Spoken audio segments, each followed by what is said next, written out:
bread and butter. Yeah. You're in the board, like 5 different boards, and traveling and speaking and building people up in general. So speak on that some. Like, where's your head at with all of that? Well, I'm getting called all around the state, and even last week I was getting calls all around the nation about that very topic: is how do we grow the community, and how do we bring the community back together? And I always say, I'm going to try this. It's my first time saying this.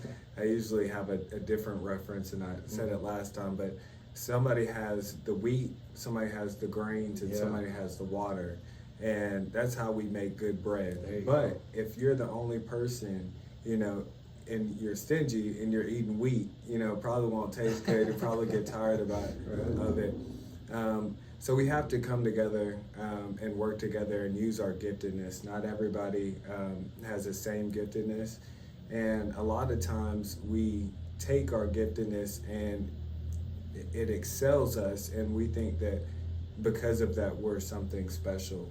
But when I'm on stage, people aren't clapping for me, they're clapping for my giftedness. That's amazing. They're clapping for what God has given me.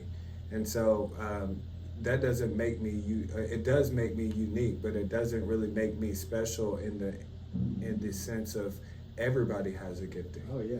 Everybody has talents and gifts. I've heard the phrase here lately, zone of genius. That's your zone of genius. When you're speaking and you're speaking your truth, and that is you in your element, living your zone of genius. It's a sweet spot. Yeah.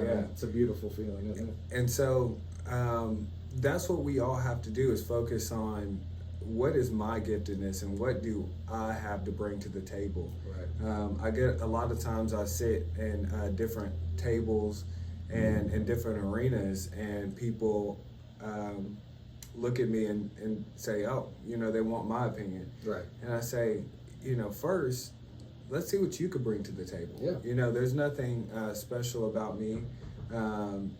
You have the same giftings, you have ideas, and John Maxwell always says that your first idea isn't a good idea. Hey, so you have to bring other people to excel your idea. Right. And it takes other people to make an idea great. So that's a good way to put it. But one of the things that I've been focusing on is building a bridge. Yes.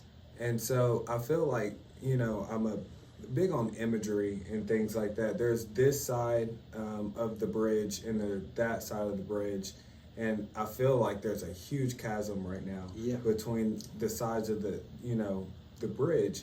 And so what's happening is not that we're not trying to communicate to the other side, is that it seems like it's so far that people are yelling and yelling across the bridge at each other, and the other person takes it as this person's yelling at me, so I'm going to yell my truth across the bridge.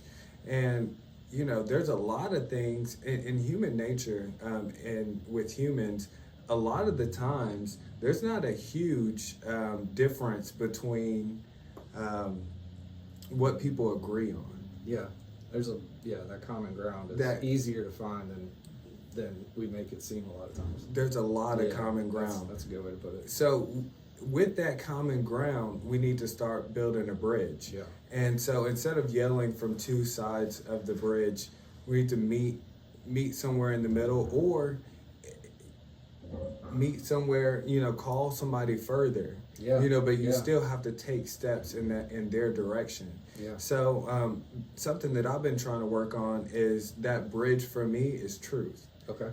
There's a lot of left and right. There's a lot of media narratives. There's a lot of different things where people are receiving information, but truth is truth. Yeah. And I know it's a thing right now to say my truth. Right. But I think there's a solid foundation of what truth actually is. Right. And when we stand on truth, I feel like that's a good bridge for people to meet on. You say, hey, I may disagree on this, but this is the truth. It needs to change. I like that. That's what